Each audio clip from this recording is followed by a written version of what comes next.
ہر انسان چاہتا ہے کہ اس کے پاس بہت سارا رزق ہو اور حصول رزق کے لیے تگدو بھی کرتا ہے اور زندگی میں فراوانی اور خوشحالی کی خواہش رکھتا ہے۔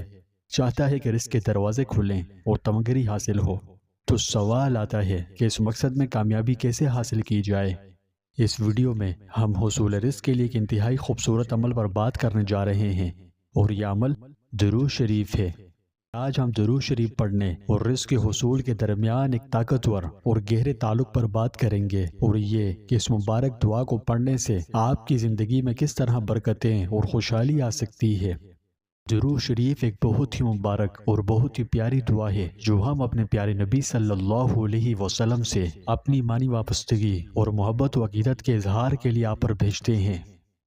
دراصل یہ وہ مبارک اور مقدس عمل ہے کہ خود اللہ سبحانہ و تعالی بھی اپنی شان شان اس عمل کو کرتے ہیں، اور اس کے فرشتے بھی دن و رات اس عمل میں مشغول رہتے ہیں۔ پھر اللہ رحیم غفور الرحیم کی رحمتوں کے کیا کہنے کہ رب کریم نے ہم امتیوں کو بھی اپنے اور اپنے پاک فرشتوں کے ساتھ اس زبردست عمل میں شامل ہونے کی ترغیب دی ہے، اور ایک درود کے بدلے 10 رحمتوں کا وعدہ بھی فرمایا ہے۔ اللہ پاک قرآن مجید میں ہمیں حکم فرماتا ہے، بے شک اللہ اور اس کے فرشتے نبی صلی اللہ علیہ وسلم پر درود بھیجتے ہیں۔ اے ایمان والوں، تم بھی ان پر درود بھیجو اور خوب سلام بھیجا کرو۔ اللہ کے اس حکم کی روشنی میں ہم درود شریف پڑھنے سے نہ صرف اللہ کا ایک حکم پورا کرتے ہیں، بلکہ اللہ اور اس کے فرشتوں کے زبردست اور طاقتور عمل میں شامل ہو کر اپنی زندگی میں بے شمار نعمتوں کے دروازے بھی کھول دیتے ہیں، اور ان نعمتوں میں سے ایک رزق بھی ہے۔ رزق اللہ پاک کی بہت بڑی نعمت ہے۔ ہم سب اپنے رزق میں وسعت اور برکت چاہتے ہیں۔ ہر انسان چاہتا ہے کہ اس کے پاس بہت سارا رزق ہو، اور حصول رزق کے لیے تگدو بھی کرتا ہے۔ سب انسان اپنے رزق میں وسعت و برکت چاہتے ہیں، اور اس کے لیے قرآن و حدیث میں رہنمائی بھی کی گئی ہے۔ مگر آج ہم قرآن و حدیث کی روشنی میں رزق کی وسعت کے اسباب سے ناواقف ہیں۔ ہم میں سے بہت سے لوگ صرف پیسے کو رزق سمجھتے ہیں، اور کئی لوگ صرف کھانے پینے کو رزق کا درجہ دیتے ہیں۔ بعض ایسے ہیں جو صحت و تندرستی کو رزق سمجھتے ہیں۔ غرض رزق کیا ہے؟ قرآن و حدیث رزق کے بارے میں کیا کہتے ہیں؟ سب سے پہلے تو قرآن و حدیث کی روشنی میں رزق کا مطلب و مفہوم سمجھ لیجئے۔ عربی زبان میں رزق کا لفظ جہاں روزی روٹی کے معنی میں آتا ہے، وہاں ہر طرح کی عنایات کے لیے بھی آتا ہے۔ چنانچہ قرآن مجید میں یہ مال و دولت کے لیے بھی ہے، متاع حیات کے لیے بھی آیا ہے، اور ہدایت و معرفت کے لیے بھی استعمال ہوا ہے۔ تو پس مختصراً ہم یہ کہہ سکتے ہیں کہ رزق کا لفظ اللہ تعالیٰ کی طرف سے بندوں کو عطا ہونے والی ہر عنایت کے لیے استعمال ہوتا ہے، اور اللہ پاک نے ہر انسان کا رزق اپنی حکمت سے پہلے سے ہی مقرر فرما رکھا ہے۔ یعنی اللہ کے محبوب علیہ السلام نے فرمایا، بندے کو رزق ایسے تلاش کرتا ہے جیسے بندے کی موت اس کو تلاش کرتی ہے۔ اس حدیث پاک کے تحت علماء کرام فرماتے ہیں کہ رزق کی تلاش موت کی تلاش سے زیادہ مضبوط ہے، کیونکہ موت تو تمام رزق کھانے کے بعد آتی ہے، لیکن رزق ہر وقت آتا ہی رہتا ہے۔ رب کریم فرماتا ہے، اللہ وہ ہے جس نے تمہیں پیدا کیا، پھر تمہیں رزق دیا، پھر تمہیں موت دے گا، پھر تمہیں زندگی بخشے گا۔ تو پیارے دوستوں، ہم میں سے بہت سے لوگ مسلسل اپنے رزق کو بڑھانے کے طریقے تلاش کر رہے ہیں، جو کہ ٹھیک ہے، اچھی بات ہے، کرنی چاہیے۔ حصول رزق کے حلال اسباب تلاش کرنا اور پھر انہیں اختیار کرنے میں کوئی برائی نہیں ہے، بلکہ نہ کرنے میں ہے۔ تو اب چاہے وہ محنت سے ہو، کاروبار کے ذریعے ہو، یا اضافی ملازمتوں کے ذریعے سے، اگرچہ کوشش بلا شبہ اہم ہے، اس میں کوئی قباحت نہیں، مگر اعتدال ضروری ہے۔ کیا ہوتا ہے کہ ہم اکثر رزق کی روحانی جہت کو بھول جاتے ہیں، صبح و شام اس کی سوچ میں رہتے ہیں۔ صبح بیدار ہوں تو رزق میں اضافے کی ٹینشن، رات کو سونے جائیں تو رزق کی ٹینشن، تو دن و رات اس کی سوچ میں رہنا یہ صحیح نہیں ہے، کیونکہ ہر وقت رزق کی فکر کرنے اور اس میں اضافے کی جستجو میں لگے رہنے کا نتیجہ صرف اور صرف دلوں کا اللہ عز و جل کی جناب سے غافل ہونے کا ہے۔ لہٰذا ہمیں اللہ عز و جل سے ڈرنا اور رزق کی طلب میں میانہ روی اختیار کرنی چاہیے۔ اگرچہ رزق کے لیے محنت ضروری ہے، کوشش بلا شبہ اہم ہے، اب صرف دنیاوی جدوجہد، محنت اور کوشش پر انحصار کر لینا یہ صحیح نہیں، کیونکہ سمجھنے کی کوشش کیجئے کہ اللہ اور اس کے رسول نے قرآن و حدیث میں رزق کی وسعت اور برکت کے لیے چند اسباب بتائے ہیں، تاکہ ہمیں وسعت رزق کے لیے اسلام کے رہنما اصولوں سے آگاہی مل سکے۔ اگر ہم دنیاوی جدوجہد کے ساتھ ان اسباب کو بھی اختیار کر لیں تو انشاءاللہ اللہ تعالی ہمارے رزق میں کشادگی اور برکت عطا فرمائے گا۔ تو قرآن و حدیث میں وسعت رزق جو اسباب مذکور ہیں، ان میں سے ایک درود شریف بھی ہے۔ یہ ایک طاقتور روحانی ذریعہ ہے جو ہماری زندگیوں میں برکتوں اور رزق کی فراوانی کو براہ راست متاثر کر سکتا ہے، وہ ایسے کہ یہ اللہ کی رحمت حاصل کرنے کا بڑا مؤثر ذریعہ ہے۔ جب ہم درود شریف پڑھتے ہیں تو ہمارے ایک درود کے عوض اللہ کی 10 رحمتیں ہم پر نازل ہوتی ہے، اور رزق بھی رحمت ہی کی ایک شکل ہے۔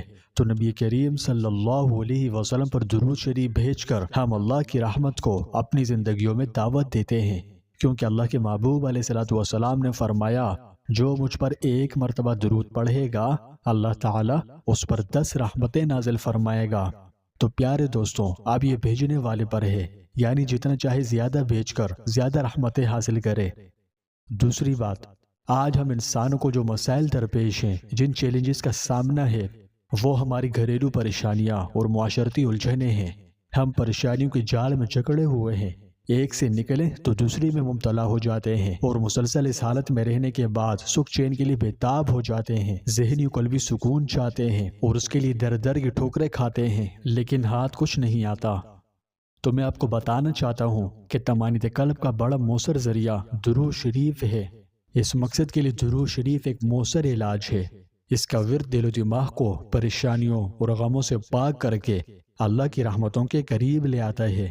جنہوں نے اس کا ورد کیا وہ اپنا تجربہ شیئر کرتے ہوئے کہتے ہیں کہ ہماری زندگی اجیرن ہو گئی تھی، دل ہر وقت پریشان رہتا اور دماغ پر عجیب سا بوجھ محسوس ہوتا تھا، اور ایسا کیوں تھا اس کے پیچھے کوئی وجہ بھی معلوم نہیں ہوتی، یعنی بغیر کسی وجہ سے دل ہر وقت اداس اور دماغ بوجھل محسوس ہوتا۔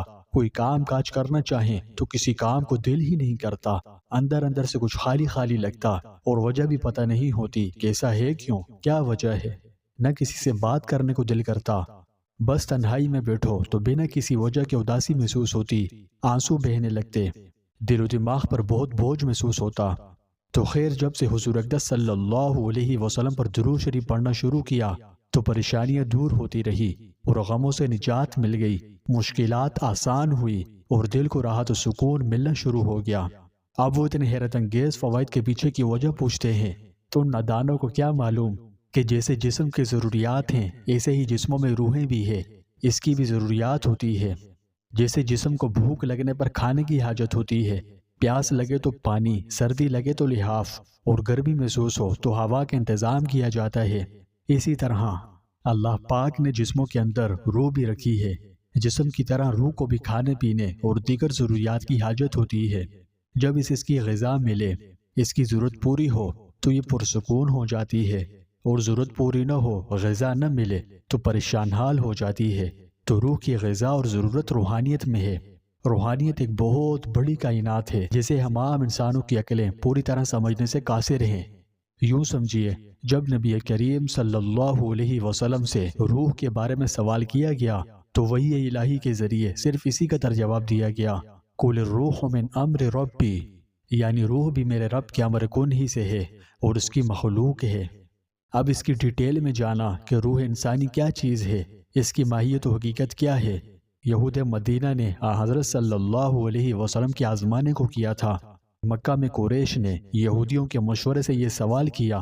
یہاں اس سوال کے درج کرنے سے غالباً یہ مقصود ہوگا کہ جن چیزوں کے سمجھنے کی ان لوگوں کو ضرورت ہے ادھر سے تو اعراض کرتے ہیں، اور غیر ضروری مسائل میں ازراہ تعنت و عناد جھگڑتے رہتے ہیں، حالانکہ ضرورت اس کی تھی کہ وہی قرآن کی روح سے باطنی زندگی حاصل کرتے اور اس نسخہ شفا سے فائدہ اٹھاتے، مگر انہیں غیر ضروری اور معاندانہ بحثوں سے فرصت کہاں۔ روح کیا ہے؟ جوہر ہے یا عرض، مادی ہے یا مجرد، بسیط ہے یا مرکب؟ اس قسم کے غامض اور بے ضرورت مسائل کے سمجھنے پر نہ نجات موقوف ہے، نہ یہ بیس انبیاء کے فرائض تبلیغ سے تعلق رکھتی ہے۔